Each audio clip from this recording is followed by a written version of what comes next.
I'm Carl Medland, writer and director of Paranormal Hollywood Haunting. And I'm Taz, the producer and also the editor of the film.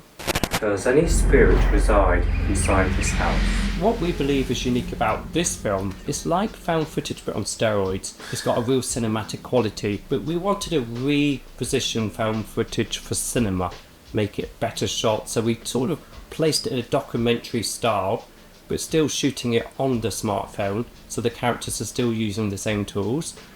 We did have drones as well, just to sort of establish the house, because the mansion was up in the Hollywood Hills, so we wanted to position that and showcase that as a central character. What I wanted to do was use everything that I've experienced personally, like having night terrors, having sleep paralysis, and I wanted to bring that to the film. I go in as a paranormal investigator and I do something called mapping, and that's where I just walk around the house and I listen to the house. But I didn't want to place it with established actors. I wanted to find people in LA that had actually experienced these things for themselves. People don't understand what's truthful and what's not, because this is where this film excels to other films that are out there. We're not going with shaky camera work. This is cinematic quality. I do believe as the smartphones have evolved, the technology has evolved, using drones, and we're capturing the house in its full glory. Yeah, well, we're just trying to get the best out of the iPhone in such a cinematic way. That was my mission when filming it, and we're getting lots of feedback that it's so unique and it's just a different type of filmmaking, and it just makes our lives a lot easier when it is just for a small crew, a bit more contained. You haven't got to set up full-on lights, cameras, deal with the whole crew, which of course is amazing if you've got the budget, but it just gave us the flexibility, this film, to really just bring out the truths of the people involved. I sort of position it as Paranormal Farm 1, 2 and 3, the trilogy. We left Paranormal Farm 3 hanging on a little bit of a cliffhanger. We had a call from Hollywood that we're going to go and solve somebody's paranormal activity there.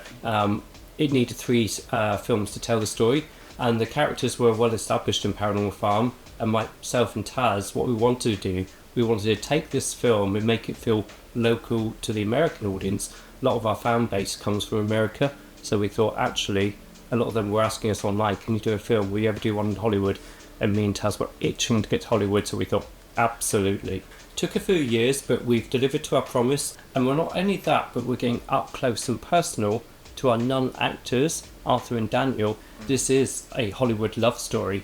And I think we're so conditioned to thinking this is how Hollywood love stories should look. But actually, this redefines love and its challenges and how they overcome the challenges. I mean, I know particularly Arthur, he had his own post-production company, Verito Video, and he worked with Disney. He did special effects for Terminator 2, Independence Day, Groundhog Day. So we're capturing his story, but he was closeted at the time. Yeah, that must have been really difficult. And he also worked at the White House for 2 years, didn't he? And, it talks about that in the film, about how difficult it was to keep that all in. Sometimes when you're looking at personal stories and how we overcome the horrors of real life, I think that's much more scary than like the old slasher films of Hollywood. This is real people. It is, and the fact that people had to conceal a lot of their own identity and genuine feelings, it was very interesting to bring that out in Hollywood. Yeah. You just wouldn't think Hollywood veterans like Arthur would be hiding such. Yeah, well, he's 92 years old, and I mean, this really is a nod to old Hollywood. And I think if you look back about the challenges he overcome, where he was working at the White House, working with the big studios, the big players, and having to conceal his true identity. That's just one aspect. And then when we're looking and shining light on Daniel's mental health challenges with paranoid schizophrenia, and actually Daniel, like myself, had real obstacles he had to overcome with night terrors, sleep paralysis, not knowing whether the haunting was real or whether it was part of the mental challenge and mental health challenges that he was trying to facilitate at the time. And he's got his own book as well. Well, loads of books. 10 books he's written, isn't he? Obviously, The Vendetta House. Yeah, we shone a light on the Vendetta House because, after all, the main player of this film was the house. And the legacies within the house, and the horror within the house of the past and the history. It's just all linked to the lake, the house, his book, and obviously we don't want to give too much away, but as you'll see in the film, it's all connected. Yeah, and I think that's what makes this film so unique, is it's this film is really telling real stories. Daniel was living life on the streets of Hollywood. Arthur met him, picked him up on the streets. Daniel was selling himself because he was homeless. He was struggling with his paranoid schizophrenia. So Daniel was particularly vulnerable, allowing us to get up close and, truthful about his mental health challenges. Very lucky they were willing to open up to us about that. And again, it just gives the story a really good, interesting, authentic feeling when you can talk about people's past, and if they give you permission to talk about it, and they're very nice like that, aren't they? Well, I think film is about shaping the hearts and minds, and I think that's what's unique about their love story. So not only is it a love story, there's horror, there's real life horror, real life challenges, and the house with the haunting that's going on in the house, we had to tell that story, and it just married together so well. We had all the ingredients for something quite unique. It's not celebrity driven, it's just real stories, real people, and it's just a unique way of filmmaking which we really enjoy. It really is co-creation at its best, and that's not just us co-creating, but we include Danny and Arthur in that, and the other people that were in the film. It really was a team project and a real passion project.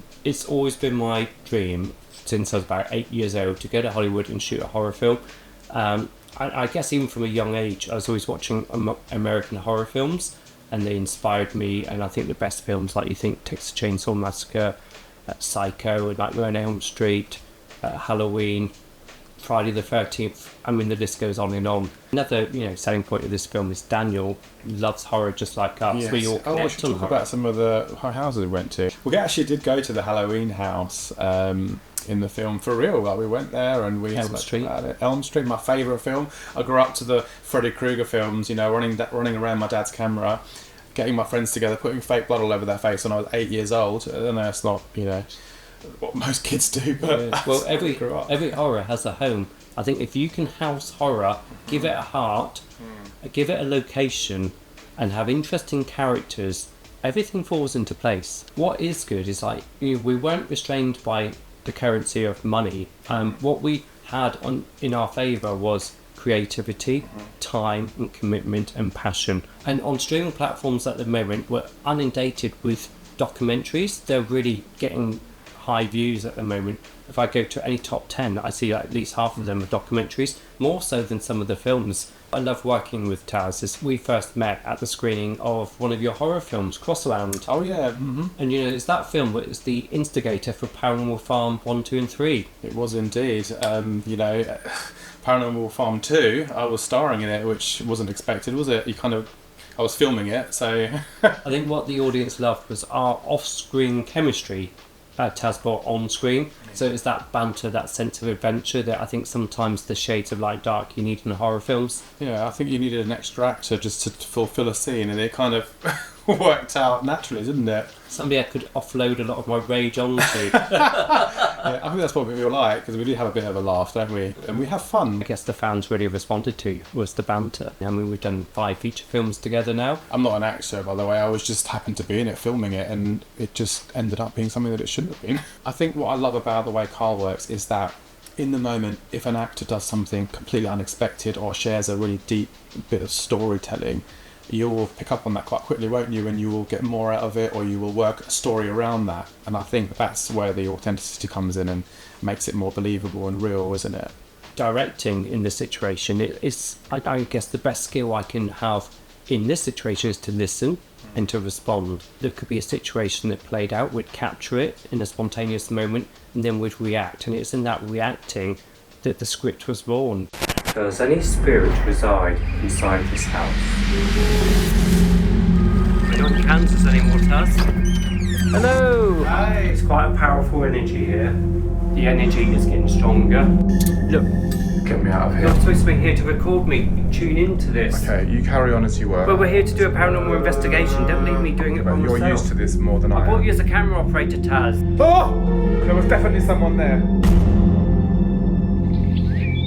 There's something connecting this house to the water. Never felt such power. Sometimes I feel like there's someone or something here with me, and I just don't know what it is or where it's coming from. We've made contact